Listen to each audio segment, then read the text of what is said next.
20 years ago, a short-term project at Midway Manufacturing led to the creation of one of today's most prolific game series, Mortal Kombat. In celebration of Mortal Kombat's 20th anniversary, we set out to find as many of the original members of the cast and crew who worked on the first game, including Ed Boon, John Tobias, Dan Forden, John Vogel, Carlos Pesina, Daniel Pesina, Hosun Pak, and more.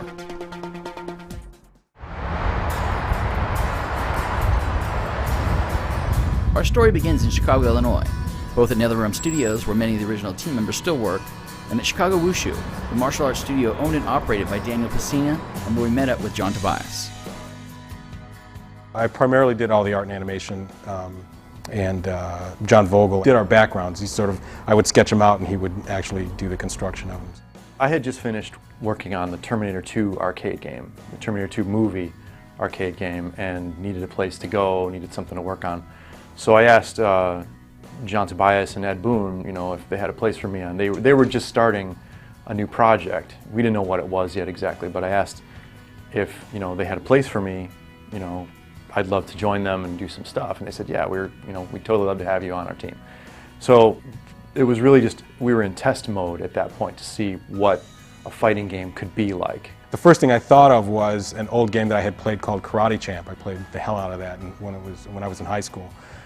That game only required 2 characters on screen at a time, and so I thought that was sort of the perfect opportunity for us to create a fighting game like that, and it would only require the 2 characters on the screen, which would let us have the larger characters.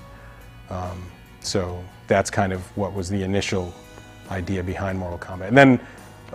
And then I went to Ed with that idea, and he was, I think, working on Super High Impact. It was a football game. Right after that, the Van Damme thing came about because our licensing guy at the time was approached by a movie studio with the Universal Soldier license. Van Damme was kind of starring in that movie at the time, and we were more interested in him as sort of a martial arts movie star who would either play himself or play a character in the game.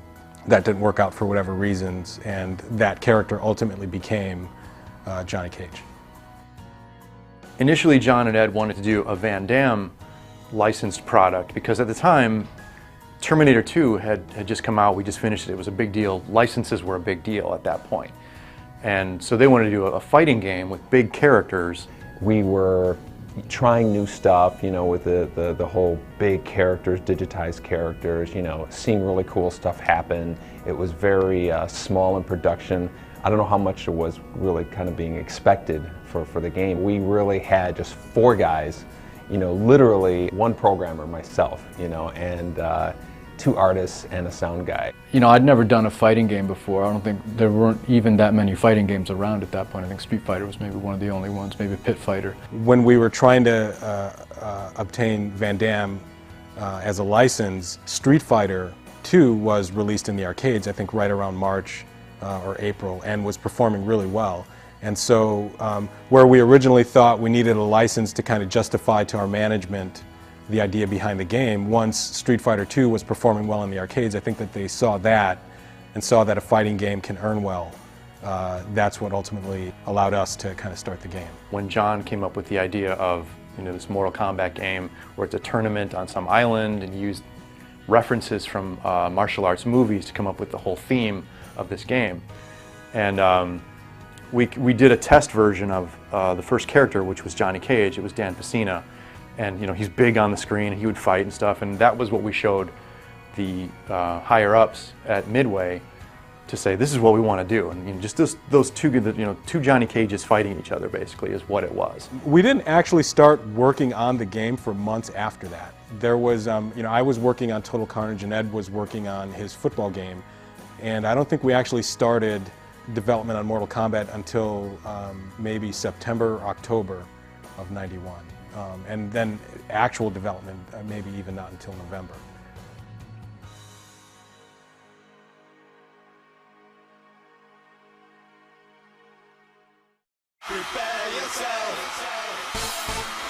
I had such a great time. It was really a pivotal point in my life. I'm Johnny Cage. Bonded with bunch of friends making a game. It was awesome. It was a good time. My name is Ho-Sung Pak. I am an actor in real life. I play a character named Liu Kang, and Liu Kang is a Shaolin monk, and his sole purpose is to defeat Shang Tsung, which ironically, the character I also played, Shang Tsung. I've been in the Turtle films, and I'm filming right now in Hong Kong with Jackie Chan. I cannot believe that it's been 20 years since we've done Mortal Kombat. It blows my mind. It feels like a few years ago. It's great in a way that it's been 20 years and people still play it and remember it. And in a way, wow, blink of an eye, 20 years goes by. We were just having fun, you know, we're all young guys just having a great time and loving what we do, and that includes, you know, Ed and John and the actors and everybody else like Vogel. Just loving what you're doing, and then it eventually becomes this, you know, great hit or a monster of a hit, and you're in just a different world altogether at that point, you know. From going to fun to like, wow, I made a career of this, people know, you know, some people know who I am, and you know, my eyes aren't glowing. I don't have the hat carrying that around going, hey, it's me. It's a great feeling, and the fans are just fantastic. First time I met John, we were going to the forest to do a martial art movie. And we're driving around this road, and we're kind of a little bit lost, and we're going to make a left-hand turn into a preserve park. That's where we're going to set up everything up, and we're just going to shoot it on the fly, get some fighting done, and then go back and edit it. We're making a turn, and this other guy decides to try to pass us at the same time, hits John, destroys the camera, destroys his car. Oh, no. And so I got to know John because we spent like 2 or 3 hours out in the middle of Fort Peter waiting to get picked up because everything was wrecked. You know, it was myself, John, Rich, and my brother Carlos. My brother did martial arts early on in his life. He was probably about 14, 15. Obviously, I was 9 years younger, couldn't do it until I was 11. He got me into that, and then eventually to branch off into the Mortal Kombat realm, we mutually knew John Tobias. And him and Ed had an idea. They came in and, you know, pitched it to us, and we were like, oh, this would be awesome for us to do. The taping, I think the first character we taped was Johnny Cage. So Danny had come in, and we worked him pretty good. He was kind of put through the ringer because we didn't really know what we were doing, and so a lot of it was experimental. But by the time we got to some of the later characters, it was, you know, we kind of already knew what to do in terms of how to pose them. John and Ed met me and they were like, okay, we're going to record you. So we walked into the studio space, like a storage room. We had the light set up because naturally if you're filming and you move the light, the shadow's different, and you had to refilm everything. When he tried to match it up, oh, guess what? The camera was a few inches closer, so you're much smaller. So all of a sudden you're throwing a kick, you go back into position, all of a sudden you're bigger, just because the camera is in the same position. So slowly, we learned to mark spots up and kind of make out a square where we should move around. Daniel, myself, and Richard, we had been friends at the time for like 7, 8 years, for a while at that point. We've been practicing martial arts for a long time together. And Daniel said, yeah, I think we're doing a martial arts video game thing. It's just gonna be something small and little. I'm like, yeah, let's do it, let's have fun. Daniel and I collaborated, like he wanted some different things, I think in terms of technique-wise, so that every character looked a little bit different. It was a long day, you know, having the guys, you know, repeat the same move so many times, saying, you know, can you reach out a little bit further, a little bit lower, a little bit, you know, aim for this target and all that stuff. It was very, you know, those guys, they didn't realize, the actors didn't realize, you know, what it was going to look like, what our vision was for the game. So they felt kind of silly doing some of the things, you know. You're sitting on stairs and pretending like you're doing an air punch, and they felt kind of silly. And so our thing was we had to keep reassuring them, no, it's going to be really cool. You weren't 100% sure, you know, how is this going to, is it going to be really cheesy, it's going to be funny? But I thought when we were doing the movements and we were going through all the whole process, that it would be very cool. And John Tobias is a great artist. So whatever he did, I was certain that it was going to turn out to be great. When we started Mortal Kombat 1, when we actually started the taping process, we advanced to a higher grade camera and used high 8 tape. So the quality was a little bit better than it was initially. I remember there was a point in time where I thought that maybe the way to go was to kind of almost do a rotoscoping of the actors, so I would videotape them and then sort of draw over completely the characters, but there just wasn't time to do any of that stuff. You know, we were grabbing stuff that we weren't even, you know, gonna have nearly enough memory to, you know, we had characters walking out on the screen and bowing to each other and doing all these kind of elaborate things. And, you know, with big sprites, you only have, that stuff takes up a lot of memory, at least for what we have back then. So we had to remove all that stuff, but we had people walking on treadmills and bowing and doing all these kind of elaborate, fancy victories that we had. Everything had to be trimmed down. You know, Danny, Carlos, and Rich, and Ho-Sung Pak were you know, experienced martial artists, and so those guys had no problem. You know, you ask them for a kick and they'd throw you 50 different kicks. You know, they had no problem doing that kind of stuff. I remember having a little bit of a struggle with Rich. I don't know, it was a kind of a communication problem. Danny was actually with us during his tapings and would kind of, you know, explain to him, no boop like this, you know, because he had already kind of been through it. The thing that really kind of made it come to life is we just went in and started recording these vocal reactions for when you attack and when the characters get hit, and that was a ton of fun. And as soon as Ed programmed that stuff in the game and we got the reactions from the hits and like people, the uppercut and all that stuff, it was just hilarious, just like how over the top all the VO was. You know, it was like one of those things that just everything seemed to come together. I mean, Ed said a couple times, you know, when we got like the uppercut, and so we've got this big sound, we've got the animation, we've got the dude flying in the air, you got a blood splatter happening and the screen shakes. Like all those things work together. It's like, whoa, we got something. That's when we knew that, okay, this could be pretty cool. When cool stuff started getting on the screen, people were coming into our offices, and there was like this very much of a kind of underground swelling of excitement throughout the company, you know, especially after we tested. Then it became really crazy. You knew it was something big even before we went on test.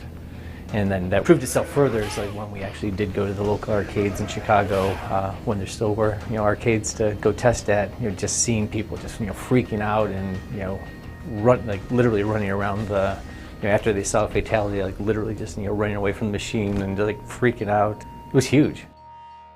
Our first weekend test was in a black cabinet. There was no cabinet artwork yet. I was, I think, in the middle of kind of doing, you know, designing the cabinet artwork. But it was rolled out in a black cabinet with a Xerox copied marquee. And it was tested the way we tested all our products, which was, you know, you just kind of roll it into the arcade and flick it on and just wait, you know. And I remember the first weekend test, Ed and I were there, you know, Friday, Saturday, and Sunday all day long at Times Square Arcade, actually right over here on Broadway and Clark. And we just watched the players walk up, and, you know, you watch them put the first couple of tokens in the machine and you take it from there. And we knew by the end of that weekend that we had something special, just because of the crowds that would form around it. And you'd have sort of the Street Fighter players, you know, crowded around their machine, because at the time Street Fighter was, you know, was right in its heyday, and they would sort of slowly start to wander over to Mortal Kombat and start to throw the tokens in, and by the end of that weekend, Street Fighter 2 was, you know, had a couple of players, and we had like a crowd of 25. I remember I had a key to the machine, and I remember going to the machine and opening the coin box, and just tokens spilled out, and I was amazed. And so the guy who ran the arcade came over, and, you know, he was kind of shocked, but, you know, he knew that the game was getting played, and so we kind of picked up all the tokens, and I remember being on my knees in the arcade scraping tokens out of the bottom of the machine. And we went over to the machine and you know, to their coin counter and counted them up. And I remember, I think I called up Ed from the arcade and said, you know, the game earned like $1,000, you know, and it was amazing. You know, when people found out about this thing called a fatality, there were people, I remember going to the arcade, and, you know, there'd be someone, I'd be just watching the game, there'd be someone that would come in the door and ask, like, where's this Mortal Kombat game? You know, like the word was on the street, and all we are is on test. But they want to come and see this thing. Where's this game where you can rip a guy's heart out? That was really when we started to figure out we might be onto something big. But we really didn't know how big. And this is before the days of internet and chat rooms and, you know, all that kind of stuff. So we didn't really have any feedback other than actual sales of games. Once, you know, we started getting the sales of games, wow, this thing's selling a lot. That was really our only feedback, as far as I could tell. We didn't really know the fan culture that was starting, you know, that was brooding and cultivating itself. That was all very hidden to me anyway. I didn't really see any of that. Now you can't get away from that. If a game comes out, you know how big it is by watching the message boards and and seeing things online. It was doing gangbusters, and people really, I mean, they lined up to play the game. I remember going to an arcade and having to play like 50 kids, and I had to stay, whether I won or lost, I had to stay. And of course the kids were really good, and I was just mediocre at the game. But yeah, and at that point you knew that there was something to the game that was going to be pretty exciting. The first time I saw my head being popped off by myself, because I was the only characters, there was only one character they were experimenting with. Oh, you're going to pop off your own head. I was like, oh, sweet. When I saw it, I looked at John, he was like, it's cool, right? And I was like, oh, yeah, I guess so. The violent aspect of Mortal Kombat I never really thought twice about. We were just trying to do things to pull a reaction out of the players. I remember John saying, let's have Sub-Zero grab the guy's head and pull out and show the spine going, just like in Predator. Had the actors do the stuff and put it in the game and added all the effects, and everybody was so 100% on the side of, you can't take this out of the game, you have to have it in the game. I was like, oh, we got to do the, pull the heart out, show it to him before he dies, that cliche thing. When we worked on the first game, the demographic that we were designing the product for was sort of the arcade crowd. And actually back then, the arcade crowd tended to be a little bit older. I think they were college-age players, older teens. Once Acclaim got involved and did the translation to the home platforms, obviously the players tended to skew younger. And so, when the whole violence controversy blew up, and the remedy for that ultimately was the rating system, I thought that was entirely appropriate. But we were making the transition from Mortal Kombat 1 to 2 when that was going on, when the Senate hearings were happening and stuff, and we were just kind of busy cranking away on the next game.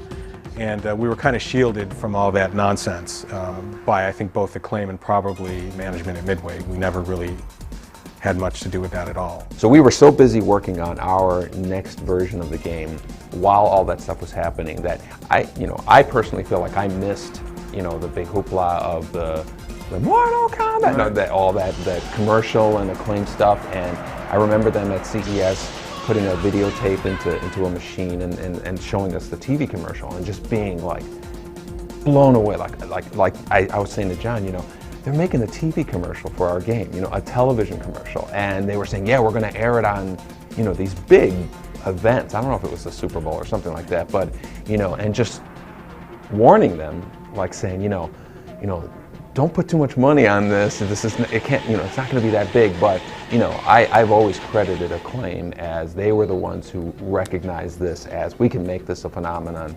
They put $10 million behind it, and you really got to credit them for raising it to a much more mass commercial level.